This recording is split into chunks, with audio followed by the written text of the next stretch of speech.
అండి. నేను మీ ప్రణతిని. నా ఛానెల్‌ని సబ్స్క్రైబ్ చేసుకున్న ప్రతి ఒక్కరికి థాంక్ యూ సో మచ్ అండి. ఈరోజైతే నేను ఎంతో సింపుల్‌గా ఏ వెజిటబుల్స్ యూజ్ చేయకుండా పెసరపప్పు రైస్ ఎలా చేయాలో మీకు చూపిస్తున్నాను.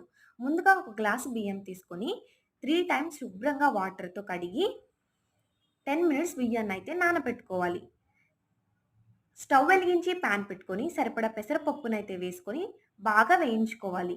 నానబెట్టుకున్న బియ్యంలో పెసరపప్పునైతే యాడ్ చేసి ఒక గ్లాసు బియ్యానికి 2 గ్లాసుల వాటర్‌నైతే యాడ్ చేసుకొని, స్టవ్ వెలిగించి, మూత పెట్టుకొని ఫ్లేమ్‌లో 10 మినిట్స్ కుక్ చేసుకోవాలి.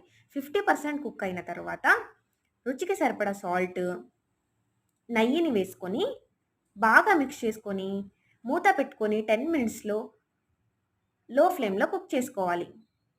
అంతేనండి. ఎంతో సింపుల్‌గా పెసరపప్పు రైస్ అయితే రెడీ అయింది.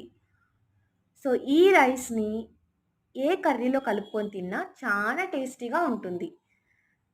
సో, ఫీవర్‌లో మా మమ్మీ నాకు పెసరపప్పు రైస్, ఎల్లిపాయ కారం, నెయ్యి వేసి తినిపిచ్చేదండి. అప్పట్లో ఏది రుచిగా అనిపిచ్చేది కాదు జ్వరమొచ్చినప్పుడు. సో, ఈ రైస్ అయితే చాలా కమ్మగా అనిపిచ్చేది. ఒకసారి ఇలా ట్రై చేసి చూడండి.